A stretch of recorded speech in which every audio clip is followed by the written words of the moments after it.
Leeds Corn Exchange resides amongst the grime and partially unspoilt urban decay of Cool Lane and Crown Street.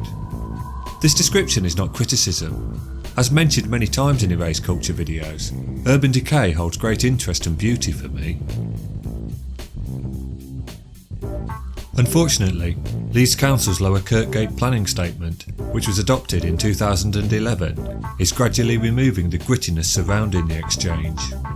The regeneration will no doubt lose gems like this tiled entrance at number 4 Cool Lane.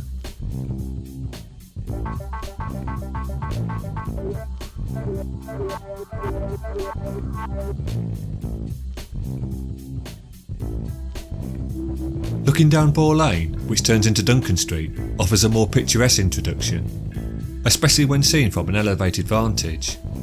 The manageress of the Alchemist kindly allowed me to shoot this footage from their balcony. I can't testify to the Alchemist food and drink offer, as it was only 11 AM so I didn't partake, but if you fancy a drink with a lovely view of the Corn Exchange, give the Alchemist a visit.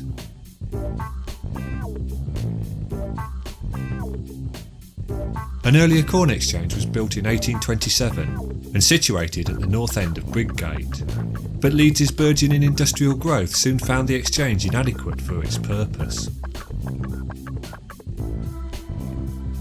An August 1860 council meeting had seen the results of a competition to design the new corn exchange announced.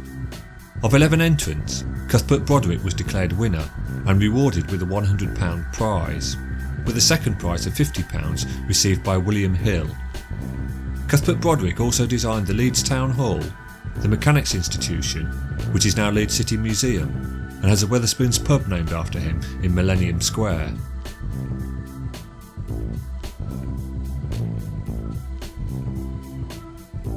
At the same August 1860 council meeting, Alderman Gill proposed a sum of £12,500 for erection costs, which Alderman Kitson seconded and pointed out was the cheapest bar one of the design entries.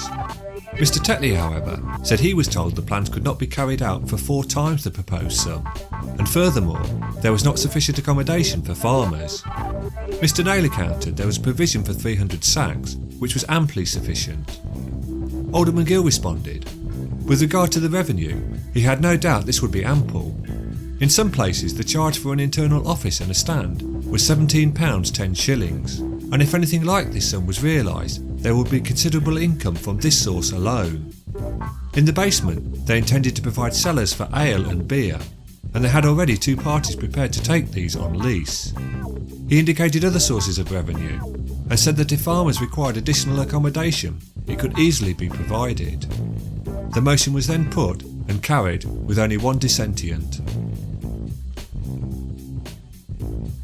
By Tuesday, May the 7th, 1861, Alderman Gill was laying the Corn Exchange's foundation stone, in a ceremony full of pomp and idolatry reverence to the parasitic Windsors, or Saxe-Coburg-Gotha as the vermin were then known. It should perhaps be noted the estimate for construction had risen from £12,500 to £15,000 at this point. Tuesday, July the 29th, 1863 saw a far less conspicuous official opening. Not yet quite complete, the building was opened for the convenience of the corn factors. The unpleasantness which existed between the trade and the council arising out of the proposed charge for admission having been amicably settled. Our old friend Alderman Gill announced September would see the exchange's completion, and an official opening ceremony, with no doubt more crawling to the Windsors, would be deferred until that time. In fact, building continued until 1864, and there was no official opening ceremony. Also announced was that 67 of the 72 corn stands had been taken. But there was more unpleasantness. Farmers were dissatisfied with the accommodation provided for them, and resolved to form a committee to meet the council, and if proper accommodation could not be given, they would go elsewhere, leaving the Corn Exchange with no corn. Completing the general downbeat tone were persistent rumours that the £25,000 budget of land and construction had been somewhat exceeded. Indeed, the final combined cost surpassed £30,000. The exchange's footprint is 1,718.2 square metres, and it measures 57.9 metres in length, 41.5 metres in width and 26.2 metres in height from the cellar floor. 802.6 square metres were allocated to the corn factors and would hold 120 stands for samples. To 56 of these stands, offices would be attached, with 39 having entrances from the street. The corn factors were supplied with a business-stroke reading room to be used only during business hours.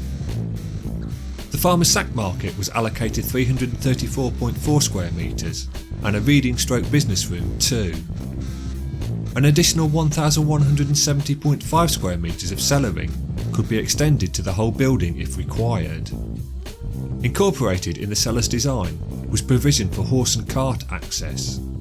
The exchange also possessed accommodation for the clerk of the market. Masonry duties were tasked to Samuel Addy, who had built the clock tower on the town hall, and roofing duties undertaken by Butler and Co. Here's how the Historic England listing describes the structure.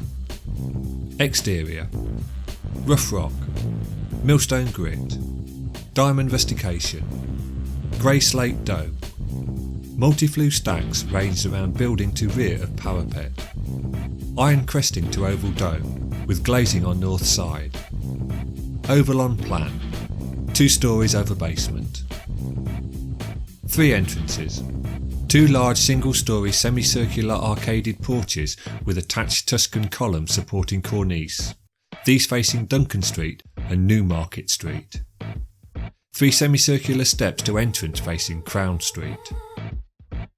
Heavy moulded sill and string courses, bucranium frieze, dentilled cornice, parapet with clock, coat of arms decorated with swags and scrolls.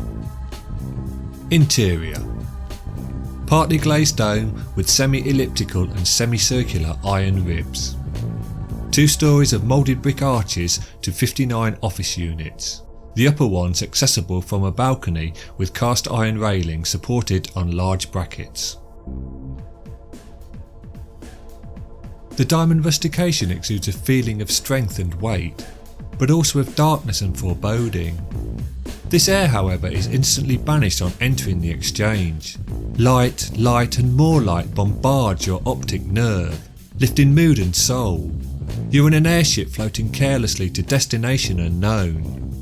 Ascending the stairs to the wrought iron balcony and gazing through the domed roof provides an experience James Turrell's Deer Shelter skyscape at Yorkshire Sculpture Park can only dream of equalling.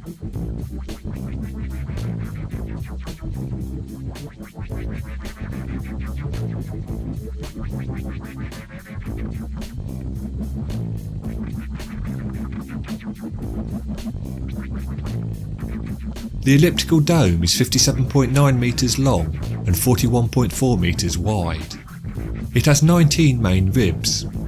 The lighter weight semicircular ribs alternate above and below each main rib.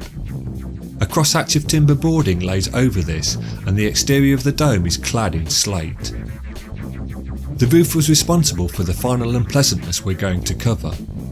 A December 1862 letter to the editor of the Leeds Mercury from Kitchen and Ashworth corn factors held stark warnings for the council. Gentlemen, we are the holders of stands in 15 corn exchanges. Consequently, pretty good judges of the requirements, light in particular.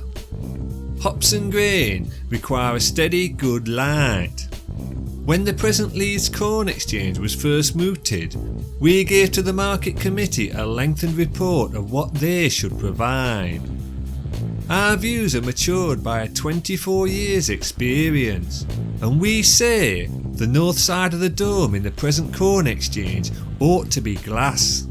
And unless that is done, it will prove, as you justly observe in yesterday's edition, a great municipal abortion. Kitchen and Ashworth, Leeds, December 18th, 1862. The lighting complaints were not remedied until 12 years later, in 1877, and reported under the heading Improvements in the Leeds Corn Exchange. Leeds Mercury, July 3rd, 1877. The patent system of glazing by Mr. W. E. Rendell of London has recently been brought into operation in the Leeds Corn Exchange. A portion of the roof has been removed and Mr. Rendell's patent glazed glass substituted. The result being a considerable improvement in the lighting of the building. The glass is placed in horizontal metal grooves and fixed on wooden or iron purlings, and the woodwork and ironwork is covered by the metal and glass so as not to be exposed to the action of the atmosphere. No putty is required, and the glass, which moves freely in the metal grooves, can easily be removed. The grooves are so constructed as not only to carry off water from the exterior building, but also water which may arise from condensed steam inside. Apologies for my awful northern accent. The King of Glasgow normally reads the newspaper articles in erasedculture videos, but he's busy working on another no doubt BAFTA winning documentary.